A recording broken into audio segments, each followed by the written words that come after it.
E aí, vamos aprender hebraico?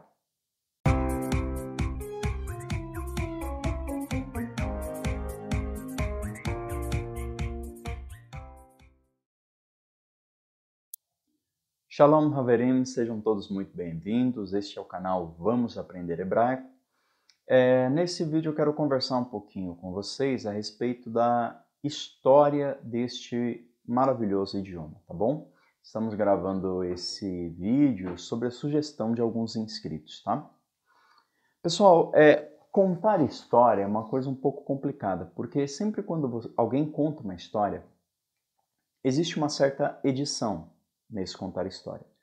Então, quando você conta uma história, existem partes que você enfatiza, existem partes que você omite, tudo bem? E além da descrição fria dos fatos, sempre também vai entrar um pouco do olhar de quem está contando aquela história, tá? Então, eu quero contar aqui a minha visão, a minha versão dessa história, e eu quero que você deixe aí o seu comentário, concordando, discordando, complementando, tá bom? O meu intuito nesse canal é compartilharmos informação, sempre com muita humildade, tá bom? Então, vamos lá. O idioma hebraico, ele tem uma história única dentro de todos os idiomas conhecidos pelo homem. E qual é o seu caráter único?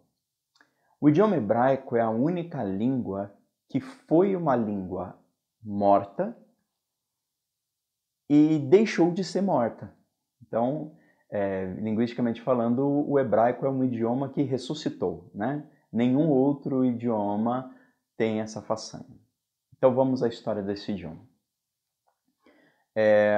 Um ponto central na história do povo judeu e na história dos falantes desse idioma é o cativeiro babilônico, que ocorreu ali por volta do século 6 a.C., quando Nabucodonosor invadiu a Palestina, invadiu o reino de Judá, levando os judeus para a Babilônia. Nesse momento, os judeus passaram aproximadamente 70 anos cativos na Babilônia e ali, querendo ou não, aprenderam muita coisa a respeito do aramaico. Quando eles retornam à sua terra, eles passam por um processo de renacionalização.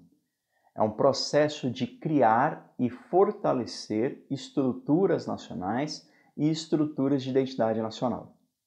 Esse processo certamente foi feito por muita gente sábia e competente, mas dentre tanta gente boa eu quero ressaltar um que se destaca, que é Esdras. Sim, o Esdras, aquele livro que tem no Antigo Testamento chamado de Esdras, pois bem, foi uma pessoa fantástica em muitos aspectos, né?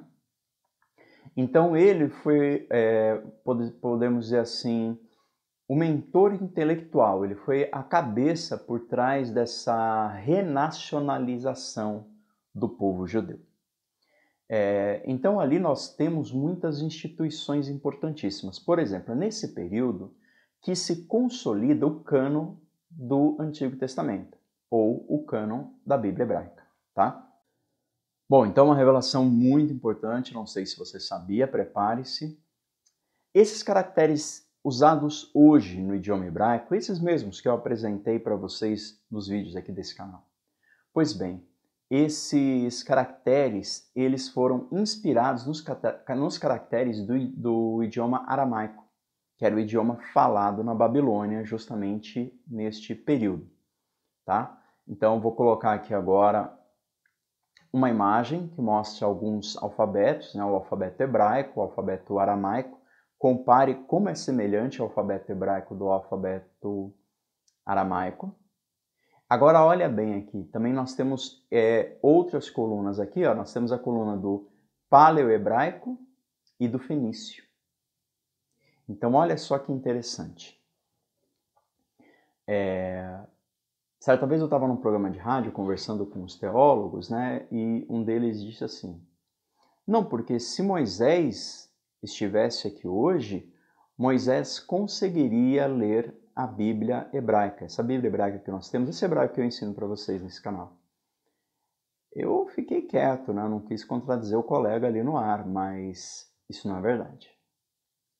Por que digo isso?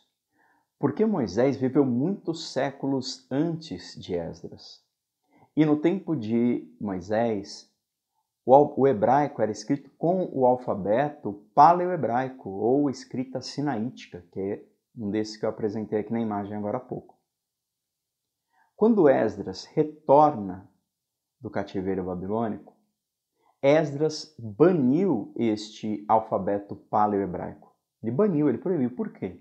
Se você reparar, é muito parecido com o alfabeto fenício. Ou seja, na visão de Esdras, aquilo ali era idioma de cananeu, era alfabeto dos cananeus, dos amorreus, dos heveus, de todos os povos inimigos do povo de Deus. Ok? E justamente devido a essa mistura entre o povo de Deus e os cananitas que eles foram parar no cativeiro. Então, Esdras bane, e ali se consolida o alfabeto hebraico atual. Pois bem, quando Nabucodonosor invadiu o reino de Judá, naquele momento o hebraico deixou de ser uma língua vernácula. O que é uma língua vernácula? Uma língua vernácula é um idioma nacional. É o idioma oficial de um país, é o idioma de um povo, é o idioma que se fala na rua. Então, quando eles vão cativos para a Babilônia, é lógico que eles não vão esquecer o hebraico, de forma alguma, eles continuarão falando hebraico. Porém, este hebraico vai ficar restrito a circunstâncias religiosas ou circunstâncias familiares.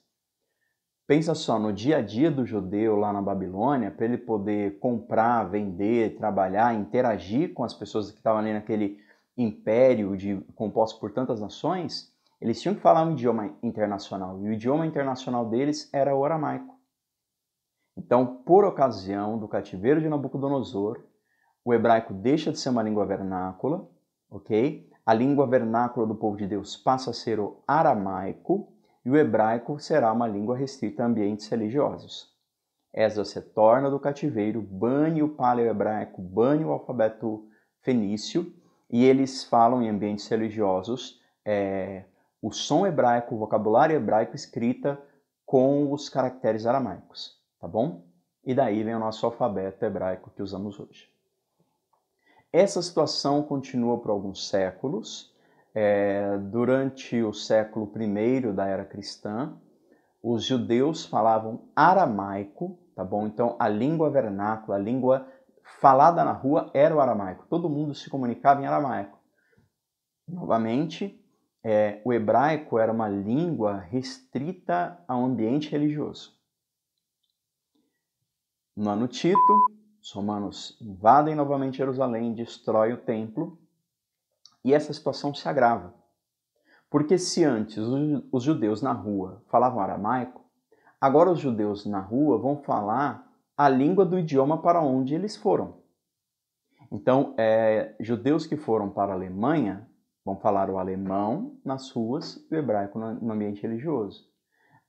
Judeus que vão para a Espanha, eles vão falar o espanhol, o ladino, o latim nas ruas e o hebraico no ambiente religioso. Então, é isso que eu estou dizendo.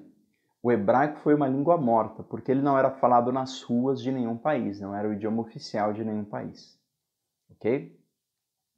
E ele se preservou dentro do seu ambiente religioso por muitos séculos. Ok?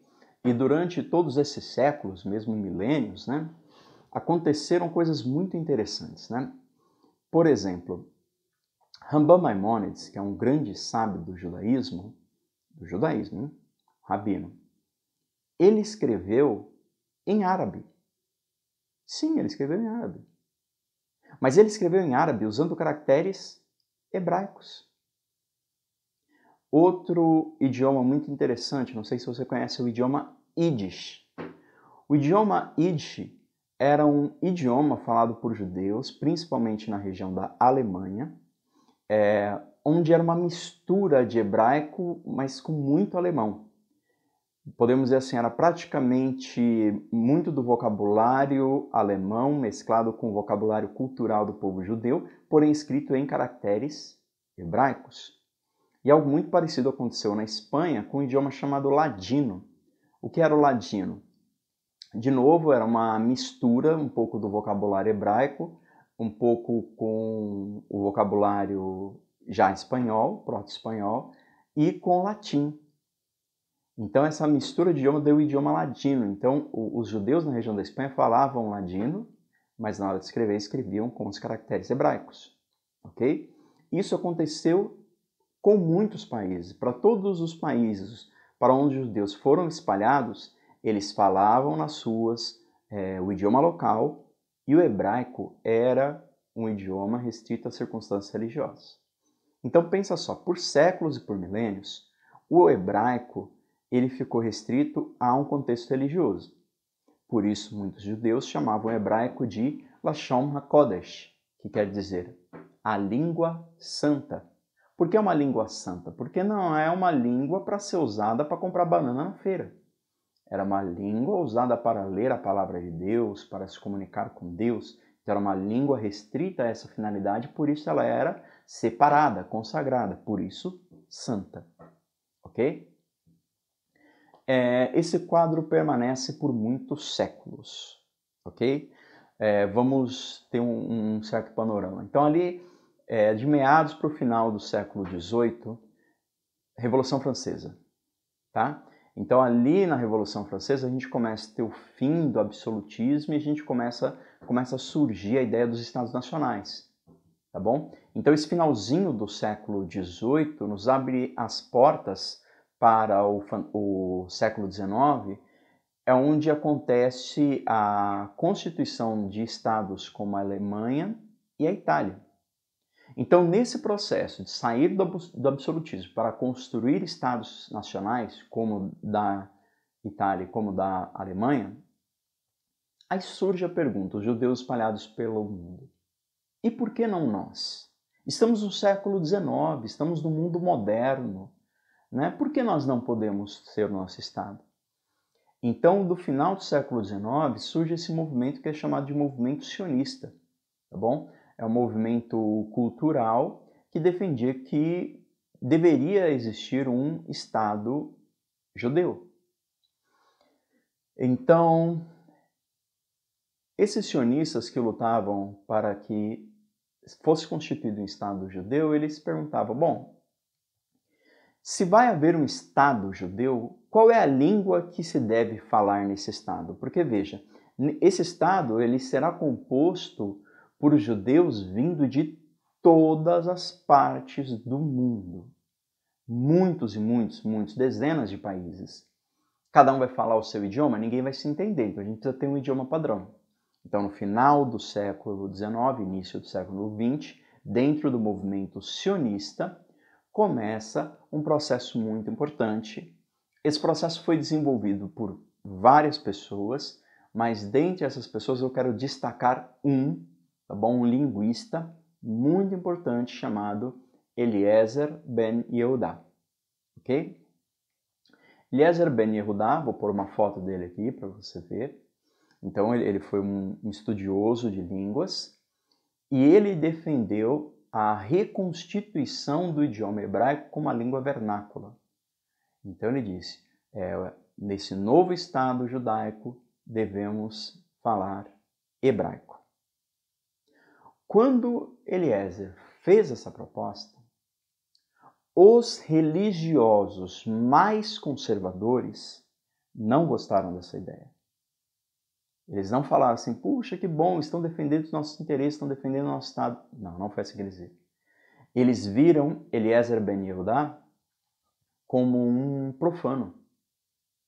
Porque Eliezer estava querendo pegar aquilo que é santo, a língua santa, Lashon HaKodesh, e colocar para todo mundo falar nas ruas, no dia a dia, no comércio. Isso é uma profanação. Vou colocar aqui agora essa imagem do sepulcro de Eliezer Ben Yehudá. Percebam que existe essa grade aqui ao redor de sua sepultura. E essa grade ela está aí justamente por quê? Para mostrar que ele foi excomungado. Então a religião excomungou ele porque ele estava profanando a língua santa. Então, no final do século XIX, Eliezer ele sai da Europa, ele vai para Israel e ele faz uma promessa, ele com sua esposa, que eles nunca mais falariam nenhum outro idioma que não fosse hebraico. Pois bem, aí ele começou um trabalho exaustivo, pesquisando as Sagradas Escrituras, tanto a Tanar como o Talmud e outras fontes, principalmente fontes religiosas, e usando essas fontes religiosas como uma base linguística, ele compôs o idioma chamado hebraico moderno, né? Porque na Bíblia não existe vocabulário para descrever coisas modernas, como câmera fotográfica, avião. Então ele fez uma pesquisa sobre o que tem na Bíblia semelhante a esse conceito que essa palavra quer expressar. Então ele observava a situação contemporânea e buscava uma base, buscava uma inspiração na tradição religiosa que descrevia aquilo, e a partir daí ele fez esse processo etimológico para criar novas palavras. Tá? Estima-se que aproximadamente no hebraico moderno, 300 palavras utilizadas nessa palavra, gente, 300 palavras não é pouca coisa, hein? 300 palavras dá um bom vocabulário, tá? Tem muito programa de televisão que se você fizer uma estatística do tamanho do vocabulário que esse programa de televisão usa, vai dar mais ou menos isso, hein? Mas enfim. Do hebraico moderno, aproximadamente 300 palavras atuais foram desenvolvidas por este linguista, ok? E então, nesse momento, a história caminha, acontecem as guerras mundiais. Após a Segunda Guerra Mundial, é decretado o Estado de Israel, e quando surge esse Estado, é decretado o hebraico, já trabalhado por Eliezer Ben Yehudá, como a sua língua oficial. Então, aquela língua que era uma língua morta, passou a ser uma língua vernácula, passou a ser uma língua da rua, passou a ser o idioma oficial de um país, ok? Então, o hebraico moderno, ele tem a sua base etimológica, a sua base vocabulária, a sua base gramatical nas Sagradas Escrituras, no Talmud. E certamente esse idioma, como qualquer outro idioma, né, gente? Todos os idiomas acontece isso. O hebraico moderno sofreu influência de outros idiomas vizinhos, né? Então, se a gente pensar assim, o aramaico tem uma presença absurda dentro do campo do vocabulário hebraico. O árabe também tem algumas palavras árabes que acabaram influenciando, poucas, mas tem. O inglês também acabou influenciando bastante o hebraico moderno. Então, dentro do hebraico moderno em relação ao hebraico bíblico, a principal diferença, não é a única, mas a principal diferença que nós temos é o vocabulário, tá bom? Então, o vocabulário do hebraico moderno contém muito mais palavras que do hebraico bíblico, palavras para descrever coisas modernas. Porém, quando você estuda o hebraico bíblico, que é o principal deste canal que eu estou ensinando para vocês, automaticamente você já está pegando parte significativa do hebraico moderno. Então, por exemplo, se eu ensino para você a palavra água, a mesma palavra água do hebraico bíblico é a mesma palavra água do hebraico moderno, porque água tem na Bíblia. Céus, a mesma palavra céu na Bíblia, a mesma palavra céus no hebraico moderno. Tudo bem? E o hebraico moderno, como eu falo, toda língua é dinâmica, toda língua sofre alterações com o passar do tempo. O hebraico moderno ele já apresenta algumas diferenças de pronúncias em relação ao hebraico mais antigo, né? Então, no hebraico mais antigo, a letra Aleph e a letra Ain não eram consoantes mudas. Elas tinham sons guturais muito característicos e distintos entre si. Já no hebraico moderno, não. No hebraico moderno, hoje em Israel, definitivamente é uma consoante muda. Talvez pessoas mais velhas ainda carregam aquela pronúncia mais tradicional. Agora, dentre os jovens, não, é mudo mesmo, né? Mesma coisa, a gente está percebendo o fenômeno da suavização da letra E, né? Então, o pessoal mais antigo fala Rei, né? Elohim, e agora, mais novo, é letra E, não aspira. Então, seria Elohim. Elohim sem o Rim, né? Então, essas são algumas diferenças do hebraico moderno e do hebraico bíblico. E para encerrar o vídeo, alguém poderia me perguntar, mas professor, e aí? Vamos estudar hebraico bíblico ou vamos estudar o hebraico moderno? A minha recomendação para você é: estude os dois. Eu sugiro, tá? Estou sugerindo apenas o caminho que eu trilhei. Estuda o hebraico bíblico primeiro, né? Porque você vai fazendo uma base, você vai fazendo um caminho histórico, você já vai ter muita coisa para ler, né? Mas mesmo estudando hebraico bíblico, não dê as costas para o hebraico moderno, porque às vezes é motivador no processo de aprendizado de uma língua você ter alguém com quem conversar, tá bom? Depois eu vou fazer alguns vídeos aqui mostrando de aplicativos que permitem você conversar com pessoas do mundo inteiro. Eu mesmo passei a conversar com muitas pessoas, muitos israelenses nativos, através desses aplicativos. E isso você faz com o quê? Com o hebraico moderno, tá bom? Então, o hebraico moderno, ele acaba sendo uma ferramenta motivacional muito importante para prosseguir no estudo do hebraico bíblico. Tudo bem, gente? Então essa foi assim uma rápida pincelada sobre a história da língua hebraica. Lógico que muito mais coisas poderia ser dito. De repente pode até ser que eu venha dizer em outros vídeos. Como eu disse, deixa aí o seu comentário. Vamos enriquecer essa história, tá bom? Convido você a vir contar essa história junto comigo. Um grande abraço a todos e até o nosso próximo vídeo.